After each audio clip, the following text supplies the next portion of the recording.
আজি গৌৰৱ গগৈৰ জন্মদিন। শিৱসাগৰৰ শিৱদৌলত সাংসদগৰাকী উপস্থিত হৈ উদযাপন কৰিছে জন্মদিন।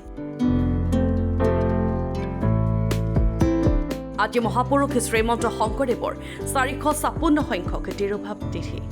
ঠিক তাৰ মাজতে শিৱসাগৰৰ ঐতিহাসিক শিৱদৌলত উপস্থিত হৈ শৰাই আগবঢ়ালে যোৰহাট লোকসভা সমষ্টিৰ সাংসদ গৌৰৱ গগৈ।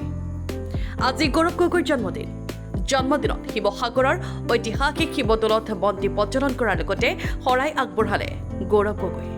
জন্মদিনৰ লগত সংগতি ৰাখি গৌৰৱ গগৈ ফেন্স ক্লাবৰ উদ্যোগত গছপুলি ৰোপণ আৰু চাফাই অভিযান কাৰ্যসূচী ৰূপায়ণ কৰা হয়। নৱপ্ৰজন্মৰ মাজত দায়াবদ্ধ আৰু গতিশীল সাংসদ হিচাপে গৌৰৱ গগৈ সকলোৰে মাজত পৰিচিত হৈ পৰিছে। আনহাতে সংবাদ মাধ্যমৰে হোৱা এক সাক্ষাৎকাৰত তেখেতে শাসকীয় চৰকাৰখনক তীব্ৰ সমালোচনা কৰে। সমস্যাৰ সমাধান কৰিব নোৱাৰি বিফলতা থাকিবলৈ চৰকাৰে কূটকৌশলৰ আশ্ৰয় লৈছে বুলিও দাবী কৰিছে। আজি মই আমাৰ ৰাইজক ধন্যবাদ জ্ঞাপন কৰিছোঁ আৰু আপোনালোকে দেখা পাইছে যে আমাৰ এই পবিত্ৰ শিৱদৌলৰ সন্মুখত আমাৰ বহুত জাবৰ এনে মানুহবোৰ বাহিৰত পেলাই থৈছে। ডাষ্টবিন থাকিলেও তেওঁলোকে ডাষ্টবিনত পেলোৱা নাই।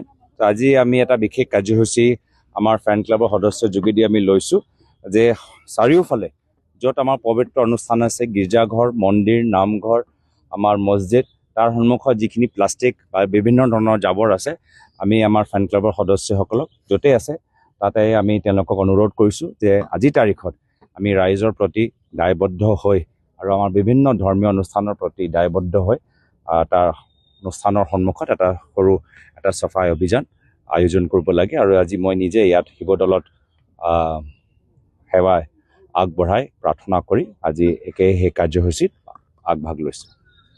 কি সংকল্প আজি দিনটোত জন্মদিনত বহু সংকল্প আজি পবিত্ৰ শিৱদৌলৰ প্ৰাংগণত আহি এটাই আমি প্ৰণ লৈছোঁ যে ৰাইজৰ প্ৰতি আমি সদায় এজন সেৱক হিচাপে আমি কাম কৰি যাম আৰু সেৱা এটা মনোভাৱ লৈ আমি ৰাইজৰ মাজত থাকিবলৈ বিচাৰোঁ। ৰাইজক আমি সেৱা কৰিবলৈ বিচাৰোঁ আৰু সেৱা কৰিবলৈ ৰাইজে আমাক পৰামৰ্শ দিয়ক, তাকত দিয়ক, শক্তি দিয়ক, আশীৰ্বাদ প্ৰদান কৰক।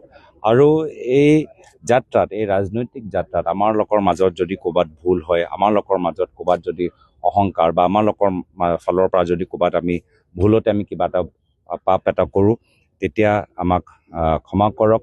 সেই পাপবোৰ,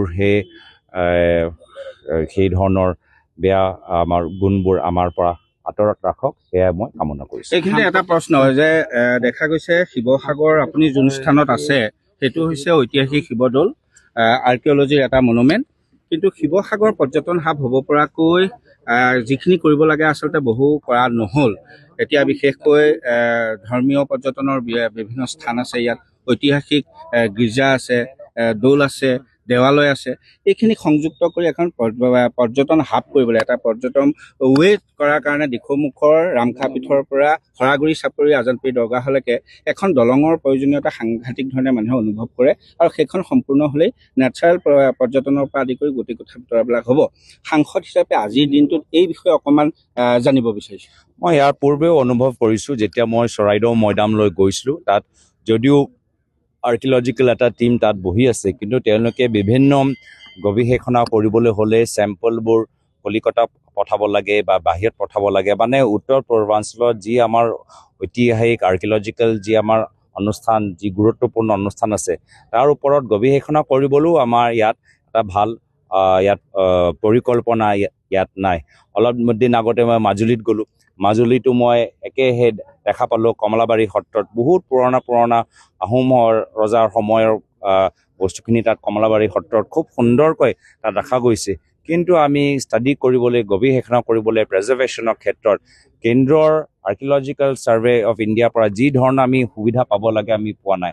আৰু ক'ৰবাত ন ক'ৰবাত তেওঁলোকে যদিও আপোনালোকে আমাৰ পৰ্যটকসকলৰ কথা কৈছে, কিন্তু মই ভাবোঁ আমাক আগতে প্ৰথমে চাইণ্টিফিক আধুনিক ৰূপে আমাক প্ৰিজাৰ্ভ কৰিব লাগিব, ডকুমেণ্ট কৰিব লাগিব, অধ্যয়ন কৰিব লাগিব। আৰু বহুত আমাৰ তথ্য আজি তাৰিখত আমি গম পোৱা নাই, বহুত আমাৰ ভালকৈ আমি কনজাৰ্ভ কৰিব পৰা নাই।